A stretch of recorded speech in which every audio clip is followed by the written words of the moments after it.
2টা 30 মিনিটে আমরা খুব বেশি চেষ্টা করব কিক অফ করার, হয়তো 10-15 মিনিট এদিক সেদিক হতে পারে। তারপর বিকাল 4 ঘটিকায় আমাদের পুরস্কার বিতরণী যেটা অনুষ্ঠান, এখানে যে সেই দিন যে কালি যারা বিজয়ী হবে বা রানার্স আপ হবে তাদের পুরস্কার নয়, টোটাল এই টুর্নামেন্টে best keeper, best discipline team, best scorer, best defender, best midfielder, এই ধরনের অনেক প্রাইজ এবং সঙ্গে প্রাইজ মানে 2000 টাকা করে রয়েছে, সেইগুলা দেব। প্রথম পুরস্কারের সঙ্গে 50,000 টাকা আমাদের প্রাইজ মানি থাকবে, দ্বিতীয় পুরস্কারের সঙ্গে 25,000 টাকা আমাদের প্রাইজ মানি থাকবে।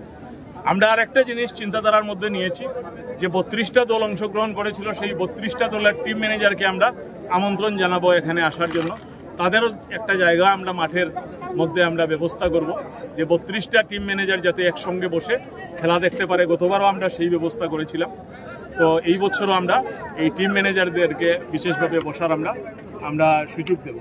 তো আমরা সব মিলিয়ে আমরা তার জন্য হাতে আমরা 3টা দিন আমরা হাতে রেখেছি ফাইনালের আগে, যেহেতু 8 তারিখ ফাইনাল।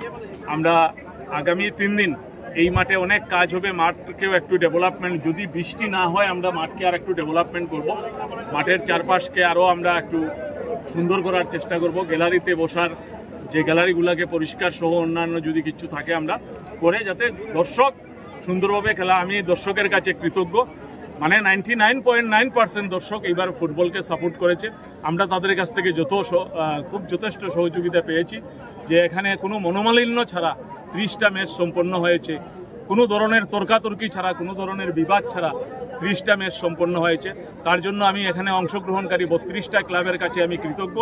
আপনারা আমাদেরকে সহযোগিতা করেছেন, সহায়তার হাত বাড়িয়ে দিয়েছেন। স্পন্সর যারা আজকে আর্থিকভাবে সহায়তা করেছে তাদের প্রতি আমরা কৃতজ্ঞ। আর আপনারা ইউটিউবার, ব্লগার, সাংবাদিক যারা এখানে উপস্থিত হয়েছেন, আপনারা খেলাকে ভারতবর্ষ এবং ভারতবর্ষের বাইরে নিয়ে পৌঁছিয়ে দিয়েছেন মাতৃভূমি কাপকে। প্রিন্ট মিডিয়া যারা আছে, বিশেষ করে আমি প্রতিটি প্রিন্ট মিডিয়ার কাছে কৃতজ্ঞ। আমি অনেক খেলা দেখি, আমি স্পোর্টসের যে লাস্ট পেজটা আমি সবসময় ফলো করি, কিন্তু মাতৃভূমি খেলার প্রতিটি ফার্স্ট রাউন্ড থেকে শুরু করে এইভাবে প্রতিটি খেলার ফটো আমি ডিস্ট্রিক্ট স্পোর্টস অ্যাসোসিয়েশনও খেলা চলছে, কিন্তু কোনোদিন প্রতিদিন ফটো ওদের বাইর হয় না, কিন্তু মাতৃভূমি কাপের প্রতিটি প্রিন্ট মিডিয়া ফটো বের করে দিয়েছে। এখানে 2টা ভালো দল ফুটবল খেলবে। জামালপুর এফসি আগের থেকেই ভালো, 2022-এর চ্যাম্পিয়ন, 2023-এর রানার্স আপ, এবং এই বছরও আর একটা ভালো টিম তৈরি করেছে। খেলায় তো হাজির থাকবে, আমি এখন বলবো না কি হবে। এবং অন্যদিকে আপনার ইসলামাবাদ 11 ব্রাদার্স টিমও আজকে ওরা ভালো একটা টিম নিয়ে এসেছে, এবং এই টিমটাই বিগত কোয়ার্টার ফাইনালও খেলেছে। তো 2টা ভালো দলের খেলা আমরা সবাই মিলে উপভোগ করব। খেলায় হার জিত থাকবে, মনোমালিন্য যাতে থাকে না। আমরা মনোমালিন্যের জন্য এখানে মাতৃভূমি ক্লাব খেলা আয়োজন করিনি, আমরা একটা উৎসব এটা। আজকে আপনারা চিন্তা করে দেখুন, আজকে এখানে গারমুড়া, হাইলাকান্দি, কাটলিচড়াপ থেকে আপনাদের মতো ইউটিউবাররা এসে এখানে মাঠে প্রবেশ করেছে। হাইলাকান্দির থেকে এসেছে, সুনাই, সোনাবাড়িঘাট, এইগুলো তো আমরা আর ধরছি না, তারা তো লোকেল। সুনাই থেকে যারা আসছে লোকেল, খাজিডোর থেকে যারা আসছে লোকেল, সোনাবাড়িঘাট থেকে সব লোকেল মানুষ। কিন্তু শিলচর সহ বাইরে মেহেরপুর থেকে শুরু করে কাটলিচড়া, হাইলাকান্দি, গারমুড়া, রাতাসরাত থেকেও লোক এসেছে খেলা দেখতে, কালাইন থেকে, কাটিগড়ার থেকেও লোক এখানে এসেছে খেলা দেখতে। আজকে 30,000-এর অধিক দর্শক এখানে খেলা উপভোগ করেছে।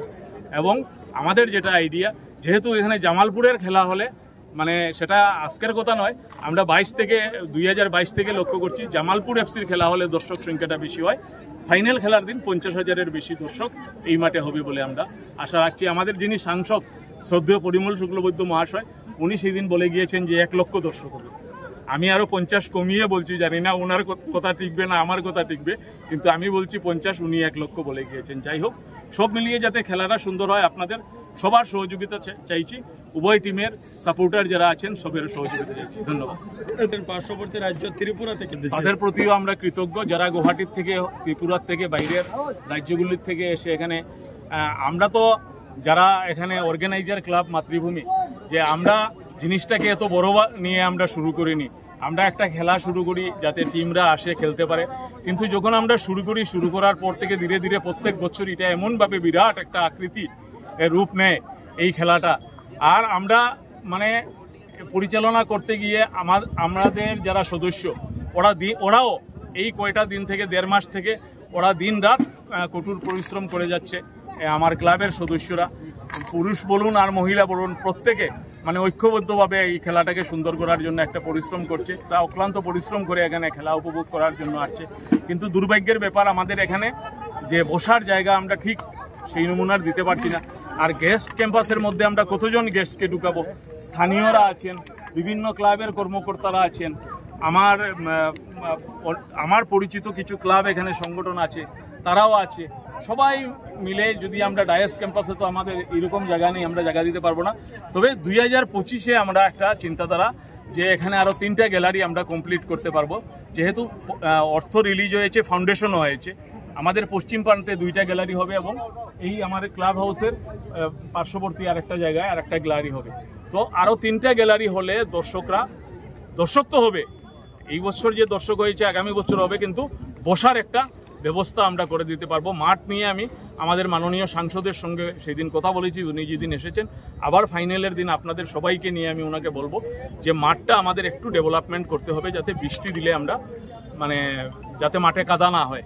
তো তার জন্য আমরা বলছি যদি আবহাওয়া আমাদেরকে সাপোর্ট করে আমরা মাঠে একটু কাজ করাবো। আমার পরিচিত একজন মানুষ, তার কাছেও আমি কৃতজ্ঞ, খলিল উদ্দিন বড়বুইয়া, আজকে সকালে নিজে আমাকে ফোন করে বলেছে, গতকালকে সকালে, যে দাদা সেমিফাইনালটা শেষ হওয়ার পর হাতে 3 দিন সময় রয়েছে। উনি পিডব্লিউডির একজন ভালো কন্ট্রাক্টর, উনি বলেছেন যে আমি এখানে যে সমস্ত কাজ করে দিতে হয় আমি করে দিয়ে দিব, আমার রুলার বা আমার গাড়ি দিয়ে আমি কোনো জায়গায় যদি কিচ্ছু করতে হয় তো সেটা আমি করব। তো আমি এই ব্যাপারে আমি আমার ডিএসের যিনি গ্রাউন্ড সচিব আছে ওনার সঙ্গে আলোচনা করেছি যে আমাদের মাঠ যে পরিস্থিতি রয়েছে এই মাঠে এখন কি করব। উনি বালি মাটি টোটালি না করে দিয়েছেন, এলাও করেননি। উনি বলছেন ঠিক আছে, আপনারা যদি মাঠটা শুকায় আপনারা রোলার করে নেন, আর যদি পারেন অল্প বিস্তর রাবিশ আপনারা মাটির রাবিশ যেটা আছে সেটা দিতে পারবেন, অন্যথায় বালি টালি এইগুলা দিলে এখন প্রবলেম হবে প্লেয়ার।